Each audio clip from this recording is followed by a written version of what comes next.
How's it going, truth seekers, skeptics, and anyone else who may be listening? This is Designated X, the channel dedicated to bringing the very best of the unexplained. And we are back again with an odd, unexplained, and hair-raising account of the unnatural. Real quickly before I start though, if you could please hit that like and subscribe button and share this post on social media or with any like-minded individuals, it sure would help a lot and I'd definitely appreciate it. Thank you all. Alright, let's get going. Are you familiar with the so-called X-Files? I believe they have to do with unexplained phenomena. More or less. Convention and science offer us no answers. Might we not finally turn to the fantastic as a plausibility? Logically, I would have to say no.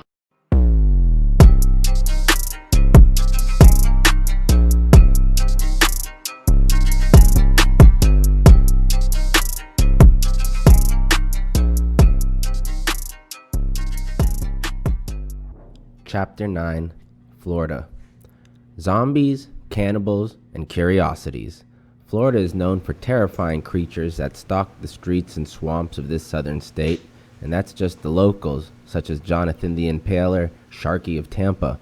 Sharky has run for the highest political office in the United States 3 times since 2004 in a bid to become the first vampire president, according to CBS News.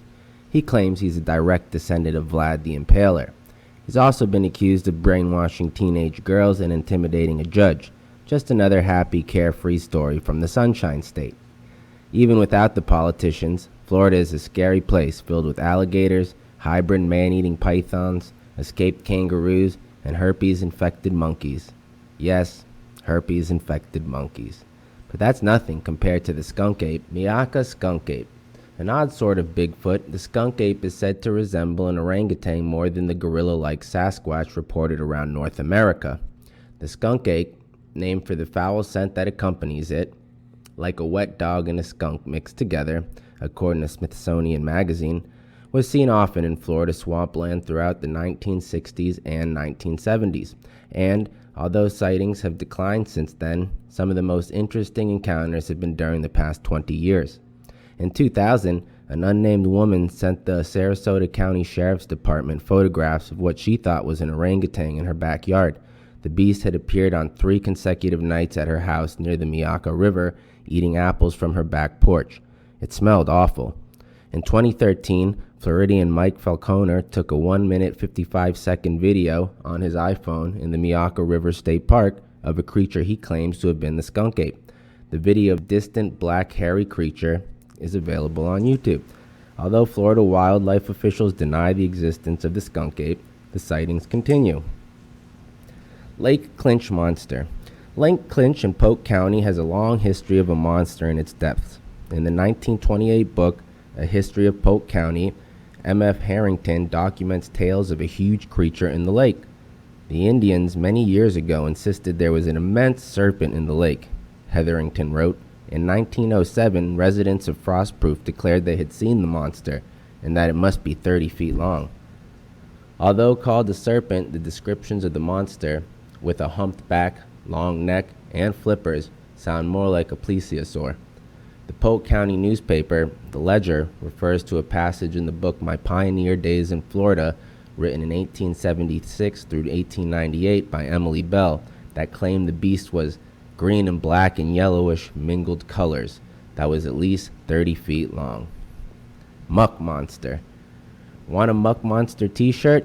Well, monster aficionados can get a Muck Monster t-shirt and a barbecue apron as well in West Palm Beach, or they can just go to lagoonkeepers.org. This monster, a large serpent-like creature, has been seen for years in Lake Worth Lagoon. However, it gained notoriety when 2 members of the nonprofit Lagoon Keepers organization, Greg Reynolds and Dan Serrano, took a boat out to fish a large log from the water. The log moved. The 2 followed it, but every time they closed to within 10 feet of the log, it submerged. This caused the 2 to say this obviously living creature was hiding in the muck. The duo shot videos of the monster and sent it to a local television station, and Muck Monster Mania was born. Although there have been serious attempts by legitimate scientists and weekend cryptozoologists to investigate the creature, The crass commercialism of the area has turned the story of the Muck Monster into Muck Monster specials at local restaurants. The t-shirts and barbecue aprons are legitimate and go to find the lagoon keeper's efforts to keep the waterways clean. Sauropod dinosaur. Although the sightings had tapered off by 1975, between 1955 and 1961, the St. Johns River was hot with reports of a river monster. The reports weren't confined to the locals. Visitors, commissioner fishermen, authorities, and seemingly everyone saw this creature, a huge, humped beast with a long tail, long neck, and dog-like head. A man from Lake County claimed he saw a dragon-like monster leave the water and eat plants from the banks, leaving crushed vegetation and broken trees in its wake as it moves through the brush, according to the book Weird Florida, Your Travel Guide to Florida's Local Legends and Best Kept Secrets by Charlie Carlson. The St. Augustine Monster. In 1896, beachgoers at St. Augustine found something hideous on the sand, a corpse. The unidentifiable massive creature, quickly called the St. Augustine Monster, was an 18 by 10 foot blob that smelled worse than the skunk ape. Scientists declared this beast, most probably from the deepest depths of the ocean, to be a giant octopus or squid. You know, a kraken.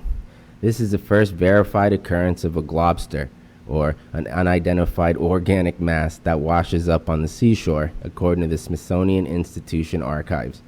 Although modern analysis of the monster, 1955, show it may be the remains of a sperm whale, no one knows for sure what the St. Augustine Monster was. It may be Cthulhu.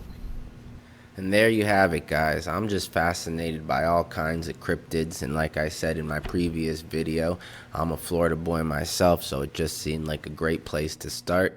And that's an excerpt from Chasing American Monsters by Jason Offutt. If you have an account or personal encounter of anything odd and unexplained, whether it be ghostly visitors, a sinister stranger, cryptid or unknown entity encounters, demonic or angelic visitation, extraterrestrial contact, or anything else unexplained, feel free to contact me with your account by sending an email to designatedxshow@gmail.com. See you in the next one. Peace.